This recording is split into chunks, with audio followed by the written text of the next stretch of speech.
Welcome to Psychedelic Radio. I'm Christina Thomas, the president and founder of Myself Wellness, and my co-host is Charles Patty. Together, we co-founded the Warriors of Consciousness, a not-for-profit to help people gain access to psychedelic ketamine therapy. Together, we are on a mission to help save and transform lives through this treatment. In this podcast, we'll be pushing boundaries, breaking taboos, and shedding light on the use of psychedelic medicines. We want to share expert knowledge and firsthand accounts of those who've experienced transformative psychic shifts using psychedelics. Journeying with us today on this edition of Psychedelic Radio is Masha Loddy. She's a proponent of psychedelics, but it wasn't until she experienced Ayahuasca and Huachuma in a ceremonial setting that she became inspired to take on the mantle as a healer and spiritual teacher. She has a background in psychology, and it's her mission to help others awaken to the power of the cosmos inside them, both through the use of psychedelics and the initiation on their spiritual path. Welcome, Masha. Thank you for joining us. Thank you so much. I'm excited to be here. Your wall matches our wall. It's almost like we're in the same room. Yeah. Got some synchronicities going already. Yes. I love that you already brought synchronicities into the conversation because it's literally like my entire life. Yeah, me too. I feel like, especially after ayahuasca, it's like everything pops up in this pattern, and I feel like I'm picking out different symbols in my life that appear consistently with like a special message, and it's like paying attention to that is guiding me in my intuition so much more clearly. It's amazing. No, I love that. And you know, it's funny because like I felt like after I was really tapping into higher states of consciousness, the more I've noticed the synchronicities more and more. And like, you know, even our entire company where we do psychedelic ketamine therapy, it's like our entire company was like, you know, put together through synchronicities. But the more I look back at the past now, it's always been synchronistic. You know, it's like I tell people this is the evolution of consciousness. It's like the synchronistic flow of the evolution of consciousness. It's like the domino effect, and it's always been at play. It's just we didn't know it at first, you know?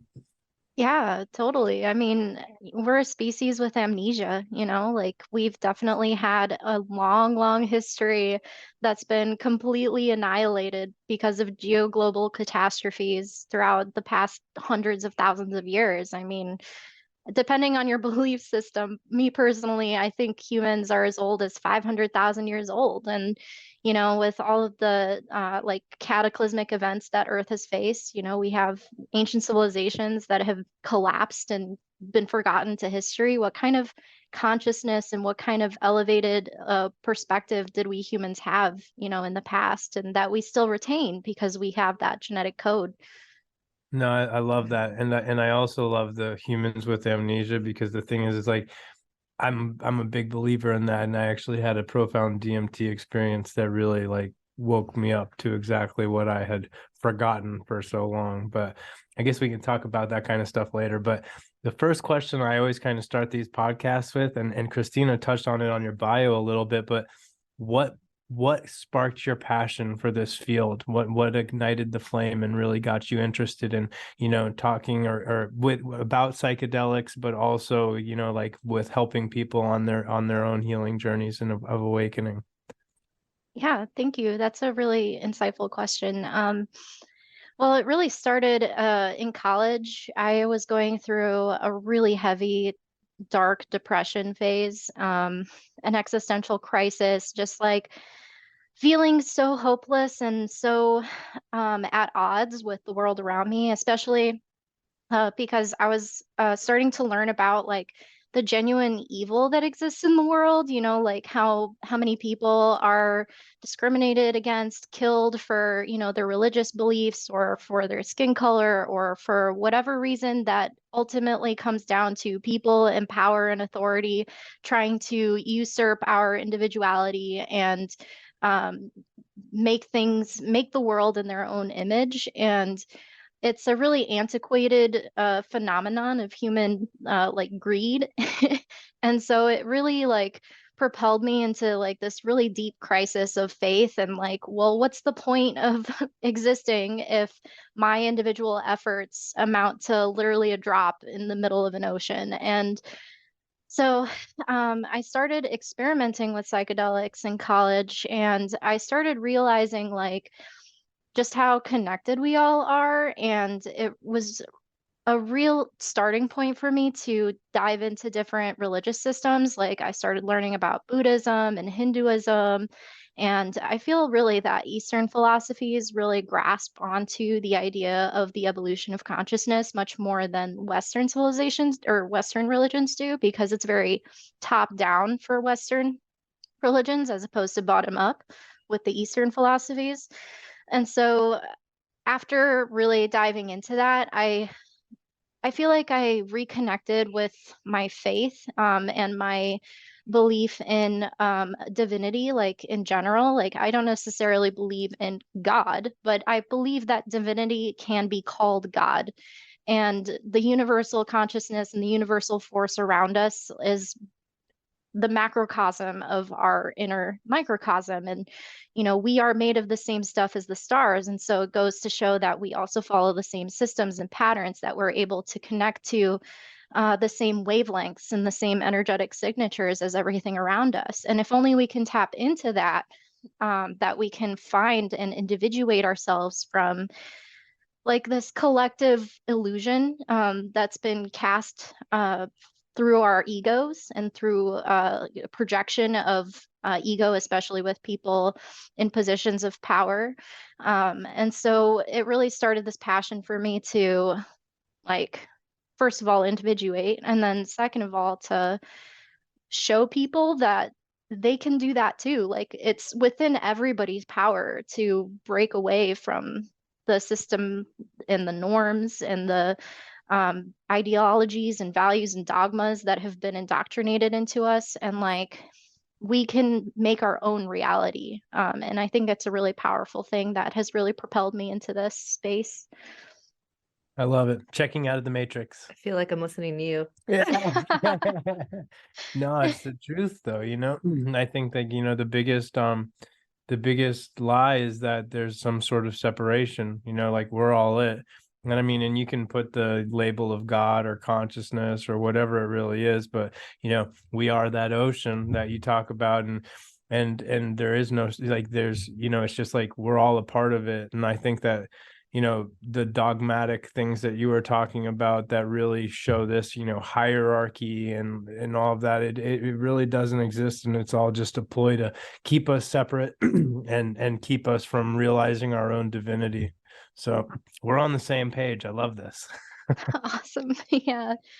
Yeah, totally. And to your point, I've always found, like, especially Western religions, like the priesthood and the Pope, it's all gatekeeping. It's like, oh, only the Pope has the true word of God, so we must look to him for it. It's like, so like I always think, like, it's important to like shine your light. I think that, like, there's this energetic communion or like energetic attraction where like people are attracted to an energy, especially at a high vibration.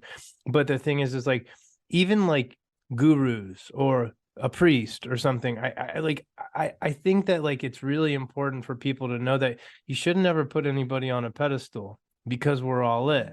And once you really like understand the universe and how it works, it's like we're all we're all in contact with it. You don't need anybody else to get these messages and decipher them for you. It's like, you're the universe speaking to me right now, and vice versa. Like there's every single person that we meet or we run across in our lives is just a reflection of us. Like, we're all a reflection of each other. If I see something in somebody that annoys me or it triggers me somehow, most likely it's something that I need to work on in myself. That's my ego going at it. And actually being able to sit back and take that observer point and really watch things for what they are, and realize that this is all just a mirror, so we can evolve into these higher states of consciousness and actually have these awakening experiences. I'm a firm believer that, we lived in a place of duality for a really long time, and that this has actually been that synchronistic flow to the evolution of a place of non-duality. But I think that there are no coincidences. Everything is in divine order. It always has been. And, sometimes, not sometimes, you have to have chaos before beauty, because that's what triggers the awakening and shows us what we need to learn from in order to get to a place of non-duality. Oh yeah, absolutely. It just makes me think of like how in the age of Pisces, we had the emergence of, the Jesus Christ figure. And if you think about Pisces as being that yin and yang fish, that is the essence of duality. It's like that playfulness and integration of duality. But then moving into Aquarius, Aquarius is the water bearer, and the water bearer represents all things and universal consciousness and a collective communion with the universal consciousness. And so we're definitely transitioning more as a collective into this, exactly what you're talking about, which is absolutely incredible. Love it. No, yeah. Yeah. No, I I think that I don't even think anymore. Like, I know, like, like there's a lot of things that have been happening in the last few years, and people are like, oh my gosh, this is like crazy. This is the end of everything. Or like, this is like God's punishing us somehow or something like that. But when you actually like take a step back from, there's something that's punishing us and that we're all that, this is a lot of the things that have happened over the course of the last few years. It's like the frog in boiling water scenario. Okay, that's what my belief is that like, if we would have kept going the way that we were going, we would have been simmered until we got cooked. And I think that sometimes the heat has to be turned on so you actually feel the burn, so you can jump out of the water before you get cooked. And if you really take a step back and look at it from that perspective, things start to make more sense. I think for a lot of years in my life, like, I personally suffered from addiction and alcoholism. I was self-medicating, and psychedelics took me out of that place, along with meditation and healthy lifestyle changes. But the thing is that I used to take things so personally. Like when I couldn't get sober and my life was a train wreck, I'd look up in the sky and I'd be like, why? Like, why are you doing this to me? How come I can't be normal? Like, how come, like, and what is normal? But the truth is that there was no punishment. This, because we're all like, it's like there was nothing trying to hurt me or whatever. This was actually, and a lot of enlightened masters and people talk about this, it's like awakening comes through suffering. Like, we have to go through that dark stuff to realize that we're the light. But as cliche as it sounds, without a bad day, we wouldn't know what a good day is. And I think that was one of the most important lessons, other than learning how to love myself, that psychedelics really taught me. That was like, I don't need to take anything so personally anymore, or try not to. Charles is just a concept. There is no separation. It's just like, I am the I am, and so are you. So the more I can sit back, watch everything play out, and observe it without getting too emotionally attached to it, and just watch the synchronistic flow of everything play out, the easier the ride's gonna be. Yeah, totally. And what you said reminded me of a friend of mine who told me something really profound. He was saying that the greatest pain that we face is when we feel disconnected from divinity. And that is exactly the source of our suffering, is being disconnected from that divine space within us, that creative force, that inner power, and that place where we have lost our memory. And when we start realigning to that, it's almost like the puzzle pieces start fitting together, and all of a sudden, like, wow, we can reframe limiting self-beliefs. Wow, we can take things less personally, and we can see that we are just people who have the ability to use compassion as a force for connection rather than a force of debilitation. Like, that's something that I definitely struggled a lot with, was like, I felt so much compassion for the world and for the suffering of other people that I just like could not handle it. I was like, this is too much. Like, why why does suffering exist? And really, compassion is holding space, and that's something that I really enjoy about learning about the bodhisattva warriors in Buddhism, is People tend to think that the Bodhisattva warriors have rejected enlightenment so that they can help humanity reach enlightenment themselves, but it's far from the case. Really, what the Bodhisattva warriors are all about is having compassion and holding space for the suffering of others, and to show them that when you take compassion and breathe in their suffering as the Bodhisattva warrior, you breathe out the nothingness or the no-thingness of our existence. It's not that there's nothing as in it's zero or zilch. It just means that universal consciousness and the existence of all things exists in a space of pure potential, and that there's nothing in terms of like you can create anything from that. I love So it. yeah. So let's talk about the work that you're doing a little bit. What are you up to? So I'm starting up my blog. So primarily working on spiritual topics and talking about different modalities by which you can start a series of self-inquiry questions in initiating yourself on the spiritual path through this examination of who you are as a person.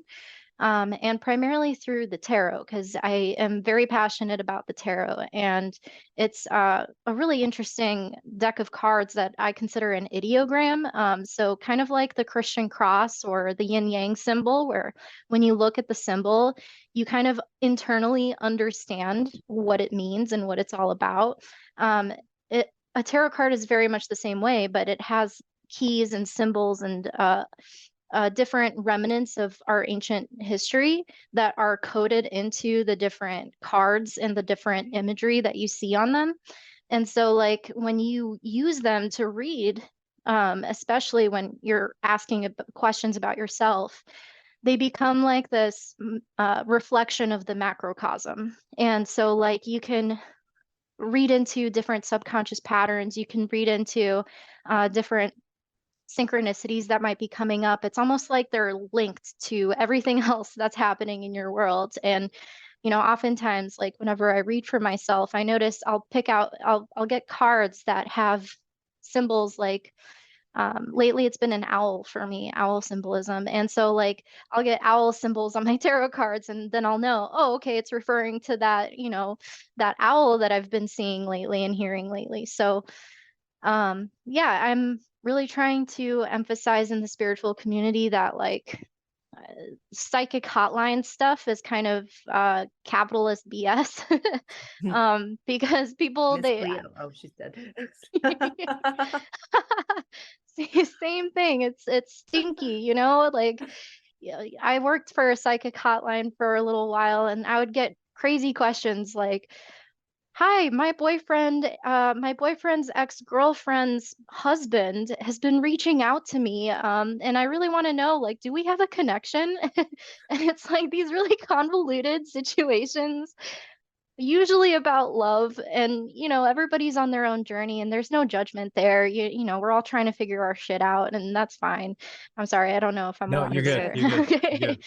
but like the point is you get only like 2 or 3 minutes to elaborate on this complicated question using like a quick draw of the tarot, and it's so superficial and it doesn't really dive into like, okay, well, let's talk about you for a second. Like maybe you have some things that you need to like internally restructure and reorganize so that you're not putting yourself into situations where you devalue yourself and get into relationships that hurt you. Like, but you can't really do that on a psychic hotline, and it's really up to us, right? Like we can only do what we desire to do.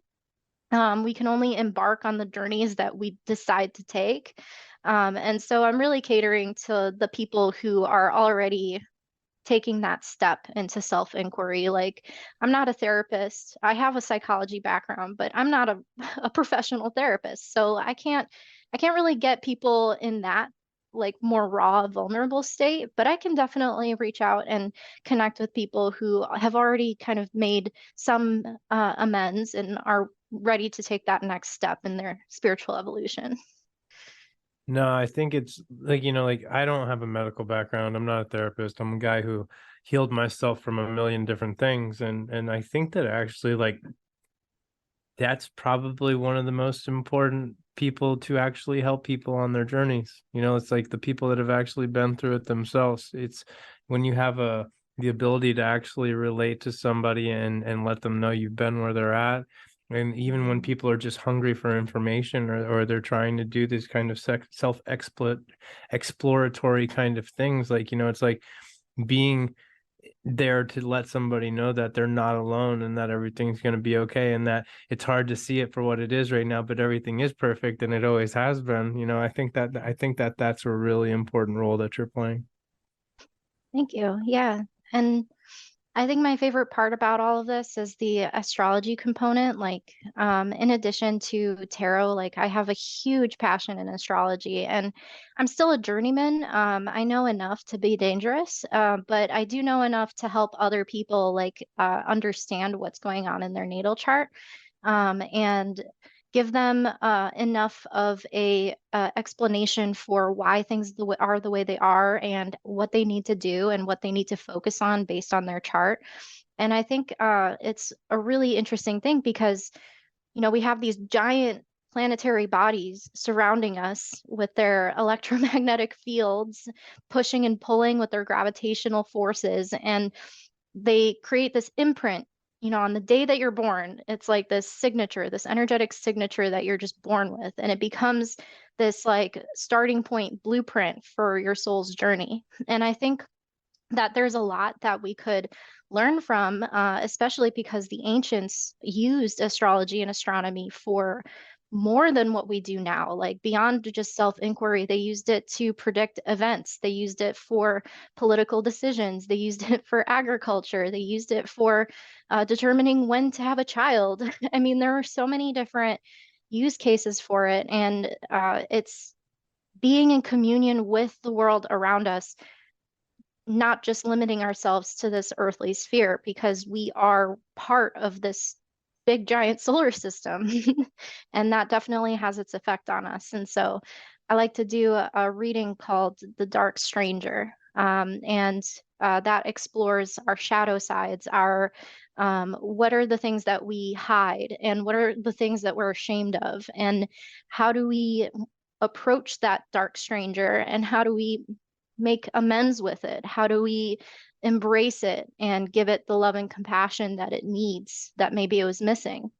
And so that's another big thing that I'm working on in this field. That's super interesting. I want to do a reading.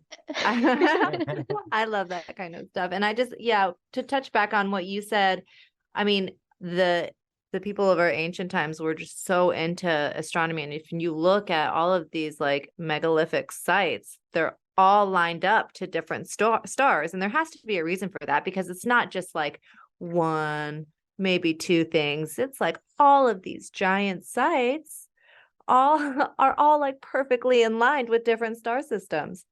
No, yeah. And why? There's a reason for that. They knew so much back then, and then all of a sudden they we don't know anything. Put the hush on it and took it out of the equation, and then put everybody back to sleep again or something. I think a long time ago we were much more hip to what actually is going on than what the majority of the masses is hip to these days, for sure. Or maybe there's a certain few that still know. Yeah. I don't know. Yeah. I just started, what's that show? Ancient Apocalypse with Graham Hancock. I started watching that. Yes. And so it's a cool show. Yeah. Yeah. I just finished watching it too. I'm like, I also watch a lot of Matthew LaCroix. I don't know if you guys know of him, but he talks a lot about ancient civilizations, and he researches the ancient Sumerian tablets, like the Enuma Elish, and Gilgamesh, the Epic of Gilgamesh, and the Atrahasis, all of these very key tablets that describe like the origin of the human species. And he also goes into very great detail about the megalithic structures. And like one thing that I find very interesting about them is that not only are they cross-culturally also telling the same story, but some of these symbols that come up, particularly the snake and the eagle, and like the battle between the snake and the eagle, and whether or not, you believe it's the Anunnaki, like I personally definitely believe in aliens. Yeah.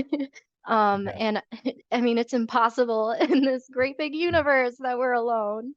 As far as whether or not those aliens have genetically modified this particular species of humans, I don't know.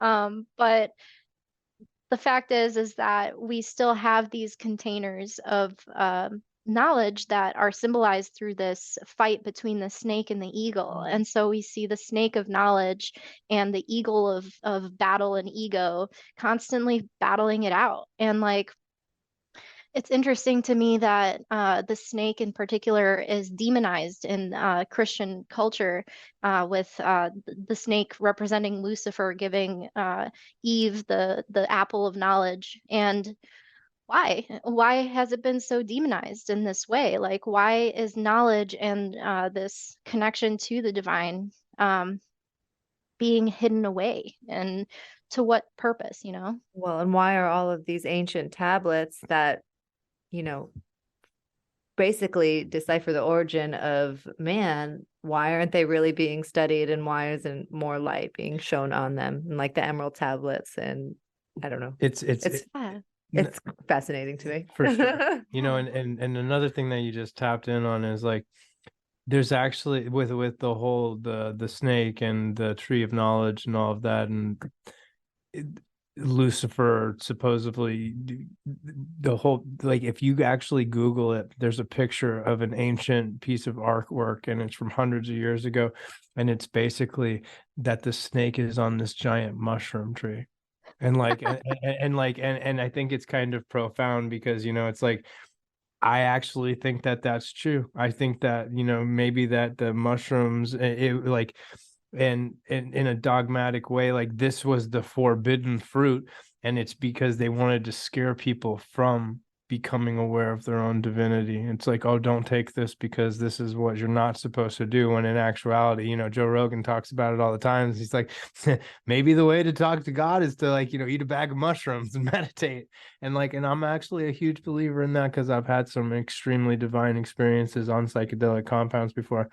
It's funny, we actually just had one of our clients that we were treating through the process of his ketamine treatments, and we do psychedelic doses of ketamine, mostly intermuscular shots. So these are, it's like an hour-long ayahuasca session or a DMT experience. And one of the guys that we just treated was telling me that during his experience, he saw all of these green tablets in front of him, and they had all of these different markings, and he was trying to decipher it and figure it out. So I think it's like kind of just how synchronistic is it that we're sitting here having a tablet conversation. And I literally just had one 2 days ago with one of our clients. It's like there were all these tablets everywhere, and they had all these like hieroglyphs and stuff on them, and I got to try to figure out what's going on here. So just threw that, just wanted to throw it out there because it's pretty cool. Yeah, that's amazing. Yeah. I love that. And I love the idea of the mushroom being the forbidden fruit. It's so true.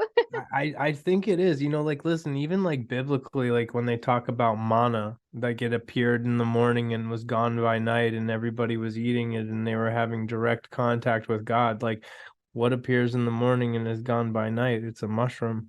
It dries out in the sun and then it's gone. So like, I've had some macro dose 5 and 6 gram mushroom trips where I've had very similar experiences to that before, and actually became one with God and became one with everything. So I think that, if you really look at it from that perspective, there's a good possibility that it There's is a lot of psychedelic references in the Bible. 100%. Listen, like we won't get too into it, but like honestly, like I am a huge believer that a lot of the biblical stories are allegorically about psychedelic experiences. Even when you have like Moses talking to the burning bush, which was most likely an acacia bush that got struck by lightning or something, it was on fire, and it contains massive amounts of natural DMT in it. So it's like there's a Dr. Jerry Brown, and he wrote a book that escapes my mind right now, but it's I think it's called the Psychedelic Gospels, and it's basically about how Christianity and psychedelic compounds, and how there's a distinct possibility that a lot of these experiences that people were having were actually stemmed from psychedelic experiences. Yeah, if I you think believe it. about it, fungus is an alien. Like the Earth didn't see fungus, and the Earth was completely barren and completely rock. And it wasn't until fungus came down on an asteroid and was able to actually eat all the rock and create soil that life as we know it even exists in the first place. Yeah. For sure. I know I've heard like, long time ago, I'm talking about eons, like there were like 150-foot mushrooms on this planet at one point or something, like massive fungus everywhere. And I think that, I think that mushroom, taking it back to the mushrooms, and not even like maybe psychedelic mushrooms, but just in general, mushrooms in general, I think that we're going to find that the healing properties of these fungi are actually going to completely change the way that we go about, using a lot of the medicine we do in Western society. I hope so, because our pharmaceutical industry is a little out of bounds. For sure. No, They're trying to change it. yeah, no, like we're a holistic wellness center that uses ketamine to get people away from their pharmaceutical medications. We're big advocates on, the natural way, because ultimately, more or less nature doesn't screw it up. We do. Yeah. I mean, I was on SSRIs and like GABA reuptake inhibitors because I was so depressed. Like, and the psychiatrists were telling me like, "Oh, you have bipolar too, so like you need lamotrigine." And I was like, "Okay, I guess." And the education around it just it creates this idea that you're the problem and then we need to give you like something to numb yourself so that you don't become the cause of your problem again. And it's such a like rigged system that only supports the companies that create those drugs as opposed to genuinely creating preventative regimes and opportunities for a person to like get to the core of their issues and actually solve that. Because when I started experimenting with psychedelics and then eventually like actually my ayahuasca ceremony was like the most powerful thing I've ever had. And I revisited childhood dreams where I had these horrible nightmares as a kid and like they stuck with me my whole life. And I entered that dream and I rescued my child self. And then we went and played under the stars, all in my head, all these visions. But it was such a powerful reconnection to my wounded childhood self and re-experiencing that connection is what truly helped me heal. Not all these psychiatric medications, not all Band-Aid. those, yeah, not all those band-aids. It's like actual genuine connection and acknowledging the pain inside of you instead of pushing it away. For sure. So question, if our listeners wanted to contact you, or if they wanted like maybe a reading, or if they wanted to work with you in some capacity, how would they get a hold of you, or how could they find you? Yeah, so I have a website. It's called pishwitch.com, and that's pishwitch.com. And I have my services there with an email to contact. And right now I'm using oddylaym@gmail.com. That's ODDYLAYM at gmail.com. And a description of exactly what we're going to go over is listed on my website. Beautiful. Amazing. Thank you for joining us today. And thank you to all of our listeners for journeying with us on this edition of Psychedelic Radio. You can download the past episodes of our program by going to cannabisradio.com or by subscribing to our show on Apple Podcasts, Google Podcasts, Amazon Music, Spotify, and iHeartRadio. To learn more about the Warriors of Consciousness, please follow us on social media and go to wocfund.org and watch the videos. And if nobody's told you that they love you lately, we do.